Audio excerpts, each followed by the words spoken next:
Alors ce que je veux dire maintenant, ça va beaucoup plaire à Rav Yosef, on pourra parler de Kippour, Yom Kippour. Vous savez que Yom Kippour, c'est l'histoire de deux boucs, en fait. Vous savez qu'une des avodas principales de Yom Kippour, c'est lorsque le Kohen Gadol, il se trouvait à Mikdash, et là, on avait pris deux boucs. Il y avait deux boucs devant lui, et on faisait un tirage au sort. On tirait au sort. Un bouc, il était l'Hachem, on l'amenait en Korban pour Akadosh Borou. Et le deuxième, il était la Azazel. La Azazel, on va expliquer ce que ça veut dire. C'est le bouc qu'on envoyait jeter dans le ravin qui prenait tous les péchés du peuple juif. Et on va juste essayer de se mettre ensemble maintenant dans la tête du bouc.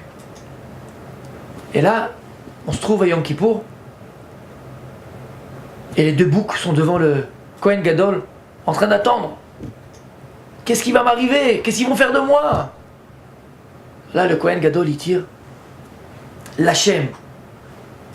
Il prenait le bouc et on l'amenait sur le Korban. Là, tu avais le deuxième bouc qui était là, qui s'éclatait derrière. Il voyait le bouc là, l'Hachem pour Dieu, amené en sacrifice. Il rigolait, il dit regarde où tu vas toi, on va t'égorger dans pas longtemps. Et il se moquait de lui. Regarde où tu vas toi. Et là, le deuxième, on sortait un super joli un bandeau et on l'attachait à sa corne. Et il rigolait, il dit regarde-moi ce qu'on fait de moi, regarde comme on m'habille, regarde comme je suis beau, on va m'accrocher, regarde ce qu'on m'accroche, une petite barrette sur mes cornes, on me fait beau, moi je suis important. Toi maintenant on va aller te sacrifier. Et qu'est-ce qu'on faisait avec lui? On le prenait et on le faisait sortir de Beth Mikdash, il était tout content. Il dit en plus on va faire un tioul, on va faire une excursion, on va me promener, c'est le Kohen Gadol qui me promène. Quel kiff! Et là il sortait du Beth Mikdash, il allait dans le désert, le soleil à gauche, à droite au-dessus, les palmiers à droite, l'oasis à gauche. Qui mieux que moi, il disait, il était content. Et là on le faisait le petite promenade, il voyait les dunes, il voyait les montagnes, il faisait un tioul, il était content, il se sentait bien, il dit en plus on me promène, en plus je fais une excursion, en plus il fait beau. Il était tout content le bouc. Et il arrivait, et là c'était l'apothéose. Il était devant comme ça une falaise, et là devant, il regardait devant lui. Quel paysage! Il voyait toute la Judée devant lui. Et il kiffait, il demandait prenez-moi une photo, je vous en supplie, regardez comme je suis jolie. Prenez-moi une photo au coucher du soleil. Quel kiff, merci beaucoup, merci beaucoup, merci beaucoup. Quel kiff vous me faites. Et là, il n'avait pas le temps de se retourner. Paf! Un coup de pied au derrière. Il dévalait la falaise et ça faisait un méchoui. Il arrivait en bas en 1000 morceaux. En 1000 morceaux. Qu'est-ce qu'on apprend de l'histoire de ce bouc là? On apprend un moussard extraordinaire de Yom Kippour. La vie, elle peut paraître exactement comme ces deux boucs là. Très souvent la personne, elle est là.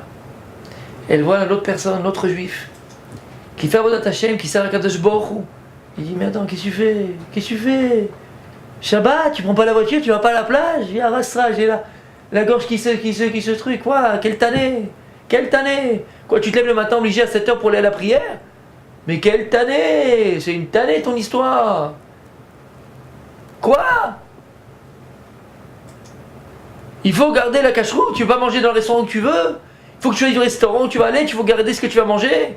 Quelle tannée la chaîne, quelle tannée! Regarde-moi! Regarde-moi! J'ai la belle vie, je me promène, je vais en croisière, regarde les habits que je me tape, regarde la sape que j'ai! Je vais en croisière, je vais en montagne, le soleil, les UV, le kiff, le nirvana. On me demande pas quoi faire, on me demande pas ce que je dois faire, pas ce que je dois faire, à qui je parle, pas. Je fais ce que je veux, je vais où je veux, avec qui je veux. C'est la belle vie, c'est le bouc qui parle à Azazel, mais à la fin, Habibi, c'est ce qui t'arrive. C'est un coup de pied dans le derrière. Et c'est le ravin. À la fin, c'est le ravin et tu termines en omelette. Ça, c'est l'histoire du bouc de la Azazel. Au départ, tu crois que tout est bien. On a l'impression que celui qui fait Avodat Hashem, c'est la tannée, c'est la difficulté, c'est dur, c'est prenant, c'est la ceinture, c'est étouffant. Comprends une chose, on n'a pas le droit de ressembler au bouc qui parle à Azazel, parce que la fin, elle peut être très rude. La fin, la chute, elle peut être très dure. Elle peut faire mal. Alors c'est vrai qu'au départ, lorsque tu vois l'autre aller, le bouc qui partait à la Azazel, il voyait le bouc aller, l'Hachem, il pouvait se dire, mais qu'est-ce qu'il va faire? Regarde, lui, il va se faire sacrifier. Mais c'est pas un sacrifice, c'est un investissement. Le symbole du bouc qui va pour la Kadosh Baruch Hu, à Yom Kippour, c'est le symbole du don de soi. Je me donne pour la Kadosh Baruch Hu. En se donnant pour Dieu, je me donne pour moi-même, je me réalise, je m'épanouis, je vis. Alors c'est vrai qu'a priori, aux apparences, t'as l'impression de vivre, toi. Le bouc qui parle à Azazel, le bouc qui va se promener, on lui met le petit bandeau, il fait beau, il fait bien, c'est joli, je me sens bien. Puis regarde la fin, regarde la finalité. Regarde la finalité où ça va t'amener. À Yom Kippour, la voda du Kohen Gadol avec ce des boucs est là pour nous réveiller à nous. Savoir que dans la vie on a toujours deux chemins. Et les chemins qu'on va emprunter, c'est pas forcément les bons. C'est vrai qu'il y a des chemins où il y a un chemin qui paraît être plus facile. Un chemin qui paraît être plus, on va dire, agréable, a priori. Mais ne regarde pas le chemin que tu t'empruntes, regarde où il t'amène. Le chemin que tu empruntes, il y a des roses, il fait bon, ça sent bon, il fait joli, il fait bon, il y a de l'air. Mais regarde où il t'amène. Il y a un autre chemin qui paraît peut-être au départ plus difficile. Il y a peut-être des ronces, passer peut-être une montagne, peut-être des rivières, il faut se mouiller, il faut se salir peut-être. Mais regarde où il t'amène. La Torah Yom Kippour, la avoda du Kohen Gadol avec les deux boucs, il est là pour nous faire prendre conscience. Quel chemin je vais emprunter? Parce que tous les chemins ne mènent pas à Rome, c'est pas vrai. La Torah te dit que pas tous les chemins mènent à Rome. Dieu il dit lui-même, je te donne la vie, je te donne la mort. Je te donne le bien, je te donne le mal. Choisis le bien. Pas tous les chemins mènent au même endroit.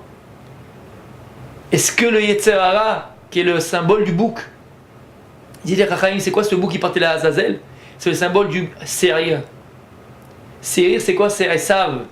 Ar Seir, c'est la montagne de Esav. C'est le symbole de Edom. Tu as deux chemins dans la vie, le chemin de la Torah, le chemin de l'Occident. Tu as le chemin de la Torah et le chemin d'Esav. À toi de choisir quel chemin tu vas emprunter. Tu ne peux pas être Esav dans la Torah. Tu ne veux pas être Claudia Schiffer, le top modèle, mais Tzniut. Ça ne marche pas, ça ne va pas ensemble. Alors c'est ce qu'on veut faire croire, que le cochon il est cachère, que ça va aller. Je peux aller à Natania à la plage, mix, c'est pas grave, mais à côté de ça je vais honnête. Et à côté de ça j'étudie la Torah. Et à côté de ça je mange cachère. Mais je vois des femmes à poil, c'est pas grave. Non, ça c'est Seir, ça c'est Esav, ça c'est le bouc qui va à Azazel. Il y a deux chemins dans la vie. Il y en a un qui a essayé de prendre un chemin, Rabbi, tu te rappelles? C'est Michael Jackson, il était gris. Le gris dans la Torah n'existe pas, c'est ou blanc ou noir. Il est mort jeune, Michael. Il est mort très jeune. La avoda du Yom Kippour des deux boucs, pour t'apprendre une chose. Il y a deux chemins qui sont clairs dans la vie. Deux chemins qui sont clairs. À toi de choisir. Ah ouais, mais celui-là est difficile. Parce que Shabbat, on ne peut pas prendre la voiture, on ne peut pas aller à la plage, on ne peut pas prendre le téléphone, on ne peut pas avoir l'ordinateur. On peut pas... Mais tu n'as pas goûté au Shabbat. Goûte au Shabbat, tu verras qu'au contraire, tu es libre. Alors c'est vrai qu'en apparence, il te paraît difficile. Mais n'aie pas peur. Il faut choisir. Alors ne pas ressembler à ce bouc-là. Et devenir une ribouk, une chaussure, et on piétine après. Il faut choisir le bon bouc, le bon derrière, le bon chemin, le chemin de la vie. Au revoir.